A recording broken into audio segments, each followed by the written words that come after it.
Greetings, this is Moroni Prime yet again with one more slight supplemental review. This shouldn't take very long, but there's a couple of things that I've noticed since completing my review for the Mighty Morphin Power Rangers Putty Patroller. One major thing I've noticed, the Power Blaster accessory that we had just covered on the last review tends to actually have a little bit of weight to it, and it makes the Rangers hard to balance.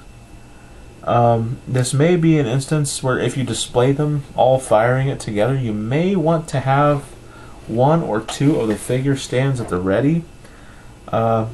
Because of their size, I don't know how well you'd be able to place them near one another without interfering with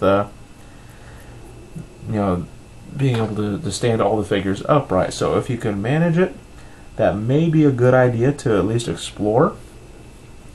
As it is, I have them standing freely on the shelf here. It took me about 15 minutes to get them to pose like this without falling over. And if you recall, when they fire the Power Blaster, the four Rangers are on the sides. I've never really considered it, but I don't think that they were posing for show. I think they were more anchoring the Red Ranger so he doesn't fall over. I have them as close as I can remember to how they were when they fired the weapon at the end of an episode, with the Red Ranger in the middle, being the one to fire the weapon, the Blue and Black Rangers gripping the edges of the power bow to help stabilize, and the Pink and Yellow Rangers with their hands on the shoulders.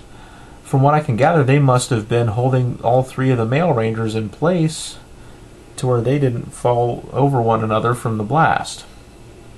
That also comes in handy in the figures, in that the Black and Blue Rangers are helping to stabilize the Red Ranger by also supporting the Power Blaster with one hand each. You might consider the stabilization similar to like a camera's tripod, in that there's three legs. It's similar in that regard.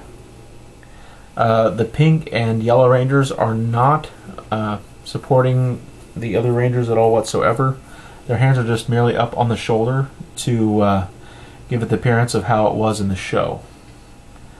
Nothing more, as you can pretty well gather from the reviews that I've done. The hands are in no condition to be able to grip the other Rangers or anything of that nature.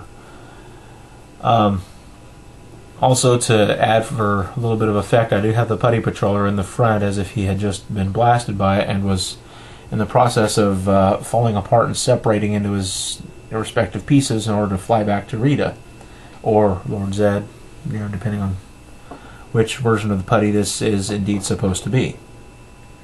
As we've already covered, I have yet to establish which Putty this is supposed to be. If it is the Rita Putty, the Zed Putty, or an amalgam of the two.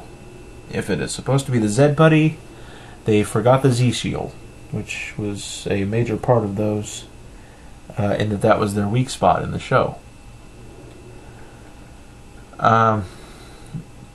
One thing that I noticed about the Putty Patroller, though, is the fact that with the different pieces and parts, you're going to be tempted to take him apart.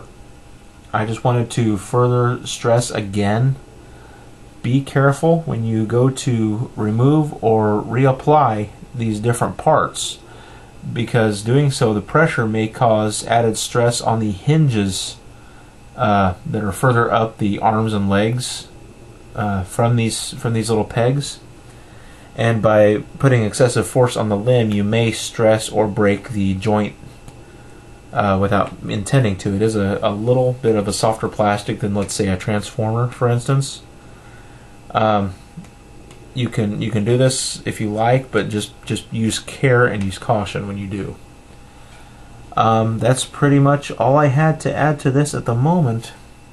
If I think of anything else, I'll be sure to let you know. But until then, this has been Moroni Prime, once again wasting your time.